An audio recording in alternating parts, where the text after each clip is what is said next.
గరుడ వాహన సేవ కోసం శ్రీవారి భక్తులు భారీగా తిరుమలకు చేరుకున్నారు. మాడవీధుల్లోని గ్యాలరీలన్నీ ఇప్పటికే నిండిపోయాయి. ఉదయం మోహిని అవతారాన్ని వీక్షించేందుకు వచ్చిన భక్తులు గ్యాలరీలోనే ఉండిపోయారు. ఎండ తీవ్రత ఎక్కువగా ఉన్నా భక్తులు అక్కడి నుంచి కదలకుండా రాత్రి జరిగే గరుడ వాహన సేవ కోసం వేచి చూస్తున్నారు.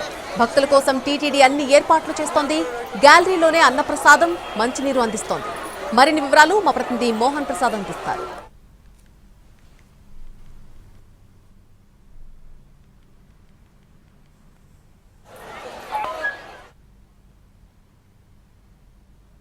వార్షిక బ్రహ్మోత్సవాలలో ప్రధాన ఘట్టమైన గరుడ వాహన సేవను ప్రత్యక్షంగా తిలకించేందుకు లక్షలాది మంది భక్తులు తిరుమలకు చేరుకుంటున్నారు. దీంతో తిరుమలలో ఉన్నటువంటి గ్యాలరీలన్నీ కూడా ఈ ఉదయం నుంచి కూడా భక్తులతో పూర్తిగా నిండిపోయినటువంటి పరిస్థితి. ప్రస్తుతం మనం విజువల్స్ లో చూపిస్తున్నాం. తిరుమలలో ఉన్నటువంటి నార్త్ మాడా స్ట్రీట్, ఇక్కడ భక్తులు ఉదయం 5 గంటల నుంచి కూడా వేచి ఉన్నటువంటి పరిస్థితి. ఉదయం జరిగినటువంటి మోహిని అవతార సేవను దర్శించుకున్నారు. అటు తర్వాత కూడా గ్యాలరీలోంచి భక్తులు ఎవరు కూడా కదలనటువంటి పరిస్థితి. మాడవీధుల్లో ఉన్నటువంటి గ్యాలరీల మొత్తం కూడా ఇదే పరిస్థితి కొనసాగుతుంది. వారికి సంబంధించినటువంటి ఏర్పాట్లు కూడా స్వయంగా చేసుకుంటున్నటువంటి పరిస్థితి అయితే ఇక్కడ మనం ప్రత్యక్షంగా కూడా చూడవచ్చు. భక్తులు ఇక్కడ ఉన్నటువంటి ఎండ తీవ్రత నుంచి ఉపశమనం పొందడానికి వారు తెచ్చుకున్నటువంటి గొడుగులు కావచ్చు, అదేవిధంగా వారు తెచ్చుకున్నటువంటి దుస్తులను టెంటులుగా మార్చేసుకున్నటువంటి పరిస్థితి. స్వామివారి గరుడ వాహన సేవను ప్రత్యక్షంగా తిలకించాలన్నటువంటి లక్ష్యంతో వారు గ్యాలరీలో వేచి ఉన్నటువంటి పరిస్థితి అయితే కనబడుతుంది. ఇక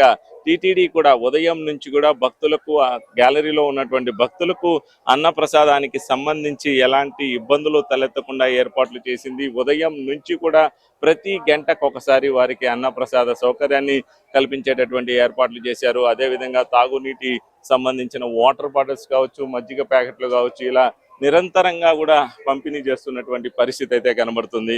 ఇక్కడ ఉన్నటువంటి శ్రీవారి సేవకులతో ఎప్పటికప్పుడు కూడా అన్నప్రసాదానికి సంబంధించినటువంటి వితరణ అయితే కొనసాగిస్తున్నారు. మొత్తంగా కూడా ఇక్కడ ఉన్నటువంటి గ్యాలరీలో ఉన్న భక్తులకు ఎలాంటి ఇబ్బందులు లేకుండా అయితే టీటీడీ ఏర్పాట్లు చేయగలిగింది. ప్రస్తుతం విజువల్స్ లో కూడా చూడవచ్చు.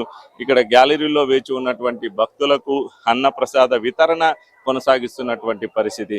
ఇక స్వామివారి వాహన సేవ ప్రారంభం అయ్యే వరకు కూడా దాదాపు 12 నుంచి 13 గంటల పాటు వీరు మాడవీధిలో ఉన్నటువంటి గ్యాలరీలో వేచి ఉండాల్సిన పరిస్థితి అయితే ఏర్పడింది.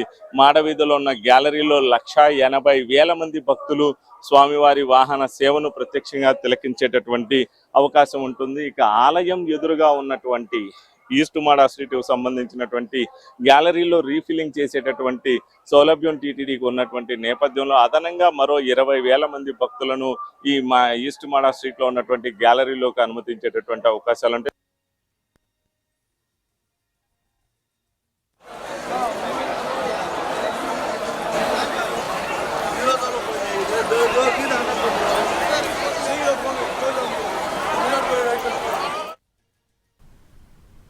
ఈ గరుడ వాహన సేవ తిలకించేందుకు తిరుమలకు భారీగా భక్తులు తరలివచ్చారు. భక్తులను అందుతున్నటువంటి సదుపాయాలకు సంబంధించి టీటీడీఓ అనిల్ కుమార్ సింఘాల్ ఎప్పటికప్పుడు పర్యవేక్షిస్తున్నారు.